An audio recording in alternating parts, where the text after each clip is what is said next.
Hey there.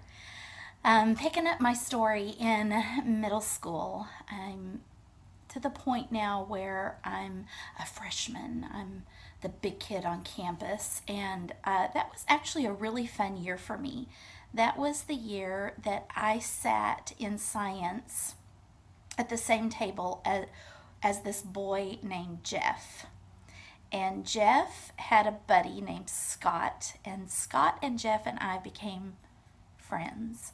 And it was really, really fun for me to have friends that were a little bit, they kind of reminded me of like what it would have been like if I had had brothers. We were fun friends. I still have notes that we passed back and forth to each other in science class. Our teacher's name was Irby Rankin. I'm sorry, I have a little bit of a cough left, but Irby Rankin. And he provided us lots of comedy. So I feel like my freshman year was a lot of fun. Also, I got to be in a class that was called Rhythm, and it was tap dancing, and I was really good. Like, I loved it so much. That was a way that I was able to dance and express myself. And Miss Mullins, our teacher, was kind of really taken with me, and it was nice to be acknowledged that I was doing a thing that wasn't, related to Jehovah's Witnesses or whatever. And I actually got the award that year for being in the rhythm class, and was like the best. And here's a little thing that I did at the end of that year. They had like the freshman banquet, and I went. I had a long dress, and my mother actually bought me a nosegay. Do y'all know what that is? It's a corsage that you wear in your wrist, and she and they took me and they dropped me off, and I got to hang out there with the worldly kids. I felt so a part of everything, and I sat across from Jeff and the girl that he was there with, and she was my friend too, but Jeff was my bigger friend. And I got to dance with him that night, and my feelings started to change, and I started to get a big girl crush on Jeff Thomas. And that last day of ninth grade, my parents let me go to Pizza Inn with Jeff and Scott, and I think there was somebody else there with us, but I can't remember who it was. It wasn't Paul yet. I didn't meet Paul until our sophomore year at high school, but I remember that day being so much fun. And that was, gosh, that's such a good memory of me, for me, that I remembered. I felt like I was just a regular kid. So over that summer, Jeff and I talked on the phone a lot, and that's when you had the long cords on the phone, and I would wrap that cord way, way, way, and we had like a kitchen, and then it went into a den, and there was another phone in there too, but I remember talking on the phone that hung on the wall, and we would talk like all the time, all the time, all the time. That summer, I also met two witness boys who got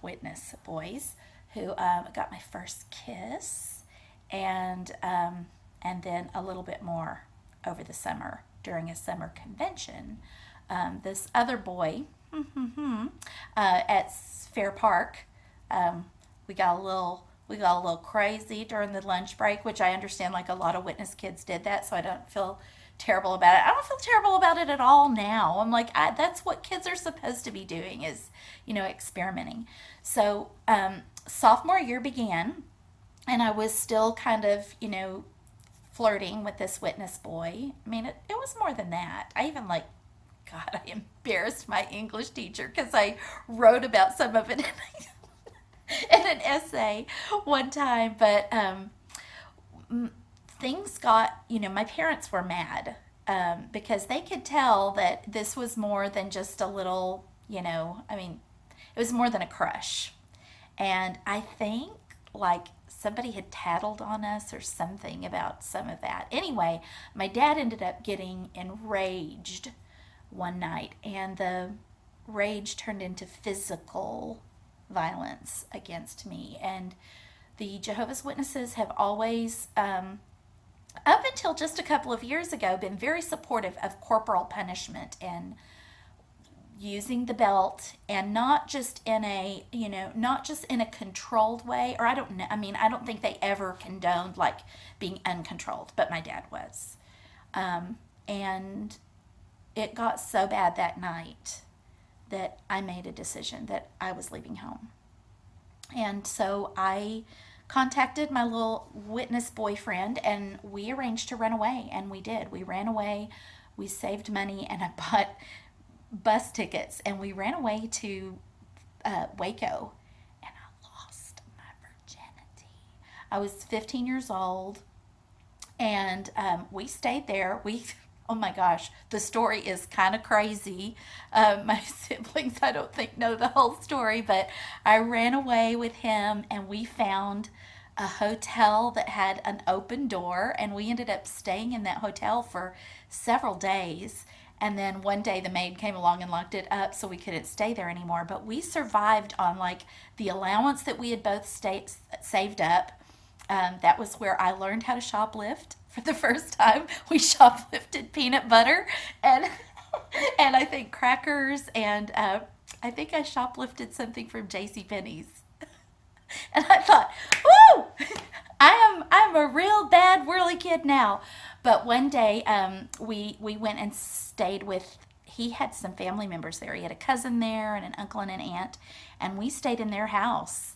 And then one day our parents showed up, and it was over. And I don't have a recollection if that was a full week, or if it was much less than that. I mean, like I said, it was during that was an intensely mental thing, an emotional thing. So I really have lost a lot of that memory. But I know that they showed up one day, and my parents took me home, and my mother was horrified to find that I had gotten a tattoo on my ankle. And it's really cute. It's still there. But that's the thing that lasted like all my life. I came home, and boy, did I catch it. I mean, I was of course grounded, and our little romance was over, and I was really, really, really upset. And I got disfellowshipped. I was not baptized, y'all. I got hauled into that back room, and those three men and my parents were in there, but they asked me very detailed questions. And this is like the same song, different verse as many of you. The questions that they asked were so gross, and I didn't know that I didn't have to just spill all of that. And so I felt like I was in front of the jury, and I had to say everything. So I did. And I was disfellowshipped, not even baptized, at 15. And that was extremely distressing, because now I was not allowed to be around my babies and my siblings. I was home with mom and dad, and that was it. That was my life. And if my siblings came over, I had to go back into my room, and I was not allowed to come out. I did not belong. I did not belong. And I could hear those sweet babies, and I could, see them playing in the backyard, but I was not allowed to come out at all. And so I was extremely depressed. That was not something that we talked about much in those days, of depression or anything like that. But I was friends with a witness girl who was kind of a wild child. Her dad was not a witness. Her brother was not a witness, just her mom. And she had kind of a reputation at school, and she ended up sharing drugs with me. And I took them, and I began to have a huge physical reaction. I did overdose, and I went to the principal, and I told her that my head was hurting so bad I thought I was going to die. And she called my mother. She had me in the nurse's office. I remember my mother putting me in the car with her, And I remember feeling like my head was just jerking and jerking and jerking. And it was, I'd never seen The Exorcist up to that point.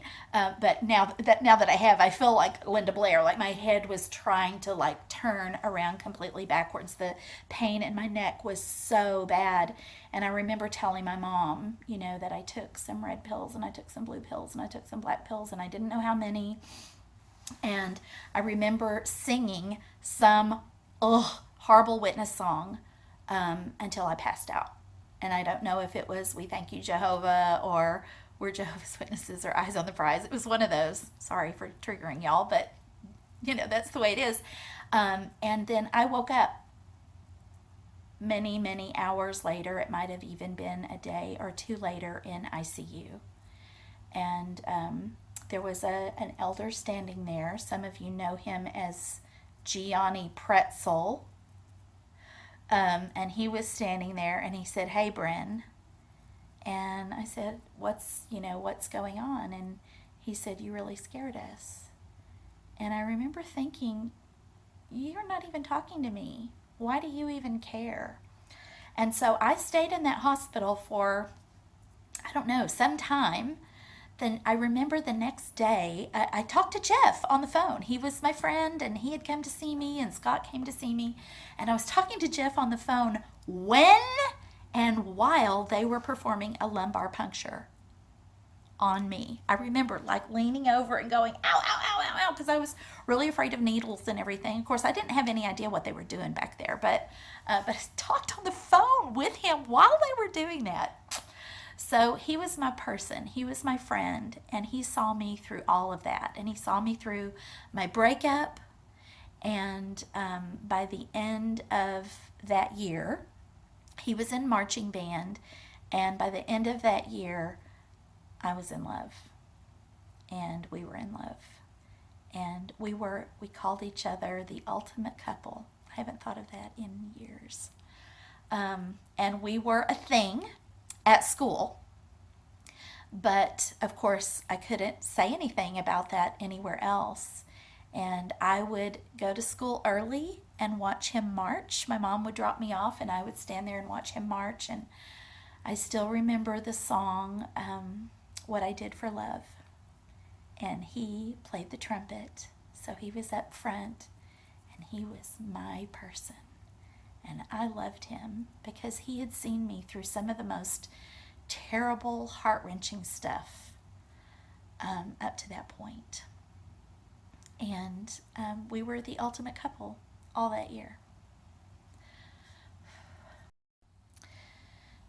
I had to come back for a quick edit because I think it's important that you know that after following this hospital visit where I had been unconscious and in the ICU, they weren't sure, how I was going to come out of this, or even if I was going to come out of it. And once I got home from the hospital and my parents got the bill, they decided to use this as an opportunity to teach me about financial responsibility. And they said, "You have to get a job to pay for this hospital bill." They were not concerned that their child felt like she had to do something dramatic to get the love that we owe our children, the attention that we owe our children. They felt like it was a big burden on them to have to pay this hospital bill. They didn't have insurance. We never had insurance. My dad, dropped out of college. And so he had, his own business, and we were always po. And so this was my job to take care of this now, after I had gone through interrogation about my first sexual experience and a panel of elders, after I had run away from home because I had, experienced all of this traumatic stuff. So I'm interested in your response to that too.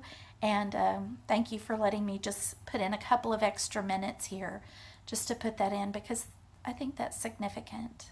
That was where the emphasis was placed. What do you think? I got reinstated a year later, and I was gonna not date Jeff, and it was one of those things that was harder during during the summer, where we at that time, neither of us had a car. He finally had a car, I think, junior year and senior year. Um, and there's a lot of time that I lost, like in between there, of everything that happened. But I know, like in my junior year, I was in DE, distributive education. So I worked for Montgomery Ward, and I kind of had a fling while I was there with this like adult man. I look back on it now and it's like, oh my God, that was so gross what he did to me. And there were adults that knew about it that worked there, and they didn't say anything. But there was a witness elder. I don't know if he was an elder back then, but he got wind of it, and they marched me back in that back room. And I thought, oh, here we go again. But I lied, and they couldn't prove it because you know what? There weren't two witnesses. So I didn't get disfellowshipped then. My senior year, I was determined that Jeff and I were going to make it, and he bought me a mum for homecoming, and I went with him to homecoming, and everybody was really excited for us that we were finally able to be a couple. And I remember talking to one of the counselors there at the school. I think both of us went back and talked to her and her husband. He was a coach, and so he talked with Jeff and she talked to me, and they realized that I was in some kind of weird, church thing, and that it wasn't usual that that I was not able to date without my parents knowing about it. And they had to be really careful how they counseled us and everything, but they were kind and really supportive. And that teacher, the counselor, was also my OEA teacher, Office Education Association teacher, and I got voted in as I think secretary treasurer of OEA that year, and I thought that was a really cool thing, and I was so proud of myself. And I went home and I told my parents about it, and my father blew his top. He was so mad, and he was like, you're going to march yourself right up there and you're going to tell them no. It reminded me a little bit of ExJW Fifth. I think something like that happened to him when he was much, much younger, but they told him you couldn't be president or whatever. So, hey, Fifth. But samesies. And I went home that night, and my dad beat the crap out of me again. And I decided to move out again. And I moved out with this girl who was just, I'm a bad friend. I don't even remember her name. I'm not a bad friend. So much of this is just now coming back to me after all these years. But I moved out with her, and I lived with her for 3 or 4 days, and it was wonderful. I got to be with Jeff whenever I wanted to, and I was so happy that I didn't have to be anything except who I was. And I had a little office job at that time, and my oldest brother showed up there one day, and he said, please, I know things are not okay with you and Dad, but don't let this take you out of the truth. And he said, if you will please just come and live with me and my wife. They lived in Mineral Wells, and he was a school teacher there. And my 3 sweet little, nephews and niece lived there. And he said, if you'll just come live with us, I've checked it out. You have enough credits that you could graduate midterm. And he said, but you're going to have to leave that Jeff Thomas boy. And I loved Jeff so much. And I did not want to lose him. He was the one who was there for me unconditionally. And I remember him and his mom talking to me about unconditional love, and I fought them on it.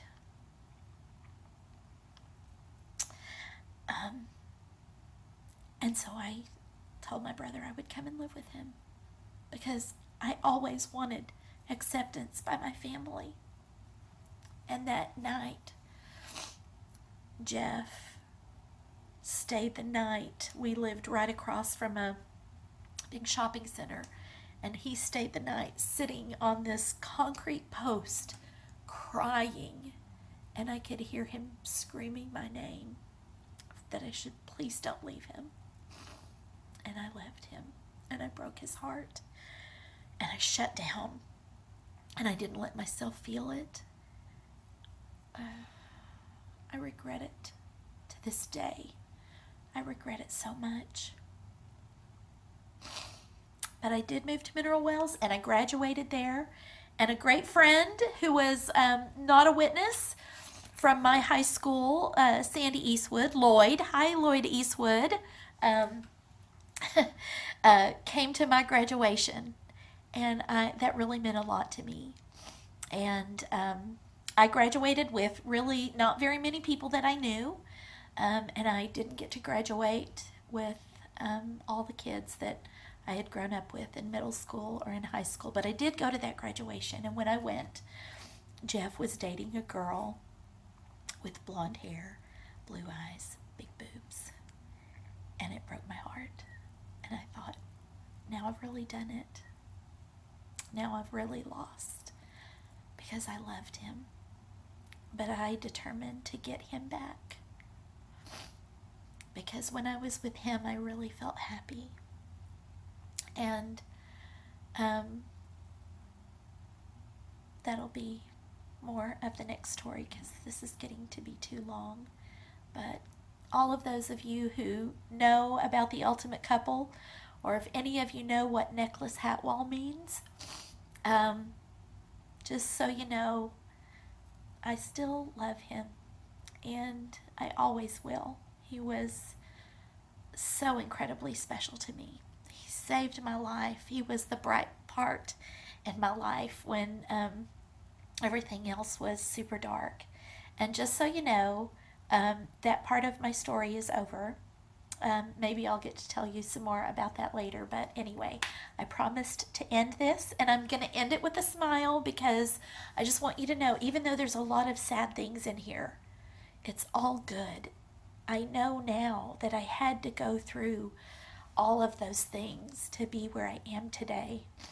And just so you know, I'm really happy about where I am today, and you can be too. Some of it's a choice, and some of it is just because who I am. I am a happy person that's just been through a lot. So anyway, thanks so much. Please like and subscribe. My channel is slowly growing. Thank you, thank you, thank you. It means everything to me that you just hear me. Mwah.